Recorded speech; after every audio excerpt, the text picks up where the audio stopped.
masalah takwa. Dan ini juga salah satu sebab kenapa tadi saya bacakan khutbah hajah. Takwa teman-teman sekalian, kalau kita ringkaskan tentu adalah patuh. Dan ini kata kunci juga yang penting sekali dalam kehidupan seorang muslim. Apa yang Allah dan Rasulnya halalkan, nikmati. Apa yang diperintahkan, kerjakan. Apa yang dilarang, jauhi. Itu ringkasnya takwa. Dan takwa memiliki banyak sekali manfaat, banyak sekali. Saya pribadi dengan keterbatasan ilmu, saya coba melihat di Mu'jam Al-Fadl Quran, saya menemukan ada 226 fadilah takwa itu sendiri. Atau kalimat takwa disebutkan oleh Allah dengan beragam macam termnya. Muttaqin, muttaqun, ittaqu, dan seterusnya. Semua itu kurang lebih 226 ayat. Dan tidak pernah teman-teman sekalian ada dalam Al-Quran satu ibadah yang jumlah ayatnya sebanyak ini. Jadi saking pentingnya seseorang itu bertakwa. Dan banyak sekali fadilah. Di antara fadilahnya yang paling jelas, yang bisa kita ambil adalah misal dalam surah At-Talaq, surah nomor 65 ayat 2 sampai ayat 5. Ayat 2 sampai ayat 5. Di akhir ayat 2 surah At-Talaq, A'udzu billahi minasyaitonir rajim. Di akhir ayatnya, wa may yattaqillaha yaj'al lahu makhraja. Siapa yang bertakwa kepada Allah, maka Allah akan berikan kepadanya makhraja. Dan makhraja artinya jalan keluar yang sangat luas untuk kehidupannya. Makanya tangga-tangga jalan darurat di dalam bahasa Arab, di hotel-hotel misalnya kalau kita lagi umrah di Mekah sama Madinah, tulisannya begitu. Mim kha ra jim, makhraj. Ya, biasanya orang bahasa Inggris exit atau apalah, tangga darurat dalam bahasa Indonesia. Yang jelas digunakan ini oleh orang Arab makhraj.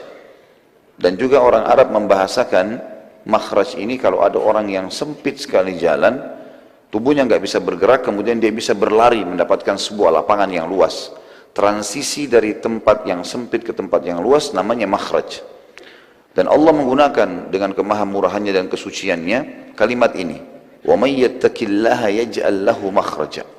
Siapa yang bertakwa kepada Allah, maka Allah akan berikan kepadanya makhraja. Kata para ulama tafsir, makhraja min kulli farjin wa min kulli hammin wa min kulli ghammin.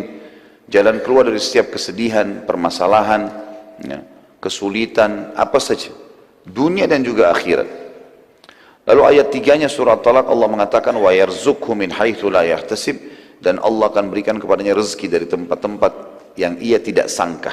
Artinya akan selalu datang hal-hal yang memenuhi kebutuhannya. Di ayat 4-nya, di akhir ayat 4, kita ambil saksi bahasan saja. Wa may yattaqillaha yaj'al min amrihi yusra.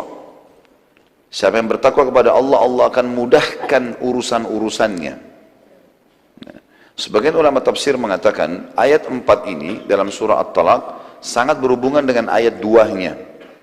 Ayat 2-nya tadi pada saat Allah mengatakan makhraja, jalan keluar. Tapi belum dirincikan pada saat itu seperti apa makhrajanya. Misal ada orang mau sembuh dari penyakit tapi melalui operasi misalnya. Itu juga makhraj. Tetapi masih melalui prosesi operasi misalnya. Dia mau usaha, dia harus hutang dulu misalnya. Maka itu juga makhraj. Tapi belum yusra. Di ayat keempat dipastikan. Wa may yattaqillaha yaj'al min amrihi yusra. Artinya dimudahkan itu. Tanpa operasi bisa sembuh. Tanpa hutang bisa usaha. Kemudian ayat kelimanya Allah mengatakan wa may yattaqillaha yukaffir anhu sayyi'atihi wa yu'zim lahu ajra. Dan siapa yang bertakwa kepada Allah, Allah akan lipat gandakan pahalanya dan Allah akan bersihkan dosa-dosanya. Allah akan bersihkan dosa-dosanya dan Allah akan lipat gandakan pahalanya. Artinya semua kesalahannya akan dimaafkan. Ini kata ulama tafsir sesuai dengan sabda Nabi alaihi salatu wassalam, wa atbi'is sayyi'atal hasanata tamhuha. Selalulah tutupi semua kesalahanmu yang lalu-lalu dengan amal-amal saleh, maka amal saleh itu akan membersihkannya. Dan kita tahu hampir semua perbuatan amal saleh dalam Islam akan membersihkan kesalahan-kesalahan. Wudu, sedekah, bakti dengan orang tua, apa saja ibadah yang kita lakukan, walaupun kita tidak niatkan untuk membersihkan dosa, dengan sendirinya dia akan membersihkan. Dengan sendirinya dia akan membersihkan. Ar-Rahman